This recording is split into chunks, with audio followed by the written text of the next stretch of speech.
Untuk skuad World Cup bulan depan, aku dah pernah borak pasal England, aku dah pernah borak pasal Spain.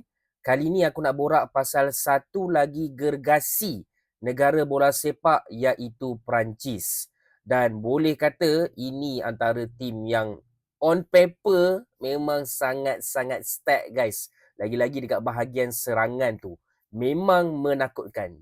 So jom kita sembang sikit pasal tim France untuk World Cup kali ni. Sebelum tu korang yang minat konten-konten bola sepak boleh tekan butang follow dekat sini dan tekan mantap. Alright, so korang boleh baca nama-nama yang ada dekat sini. Okay, ada experienced players macam N'Golo Kante, Theo Hernandez, Mbappe, and ada juga nama muka-muka baru macam Desiree Doué, Zaire Emery. Okay, so ini adalah combination mantap antara player muda, player experience dan juga superstar lah dalam tim France ni.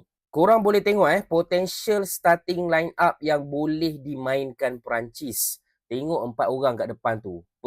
Betul-betul sedap. Mbappe dekat belah kiri sebab kita tahu walaupun Mbappe sekarang ni bermain striker tapi memang dia boleh bermain di belah kiri dan selalunya dia lebih suka diletakkan di sebelah kiri untuk buat off run yang sangat-sangat bahaya. Okey. Depan kita ada Dembele, satu lagi player yang sangat-sangat laju, sangat-sangat lincah. Kemudian kita ada Olise. Kau bayangkan ada star Real Madrid dekat kiri, ada star PSG dekat belah depan, ada star Bayern dekat belah kanan. Lepas tu ada pula Ryan Cherki yang boleh operates as a number 10. Okey, memberikan bola-bola through ball yang menarik kepada ketiga-tiga player tadi. Line up ni memang betul-betul bahaya.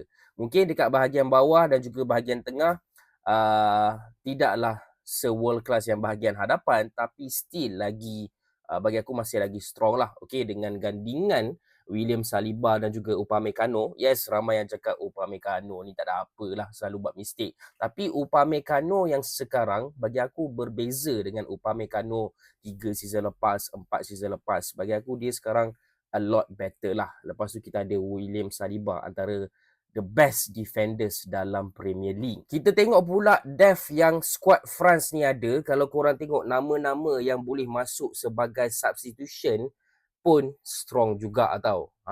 Bahagian serangan Desiree Doué boleh masuk. Lepas tu ada Barcola, and then ada Zaire Emery, Kante boleh ganti dengan Chouameni. Okay. Dekat defend Koundé boleh digantikan dengan Malo Gusto. Malo Gusto masuk World Cup. Aku pun tak faham lah. Mungkin diorang ni tak tengok Chelsea agaknya. Kalau aku tak bawa Malo Gusto pergi squad World Cup ni.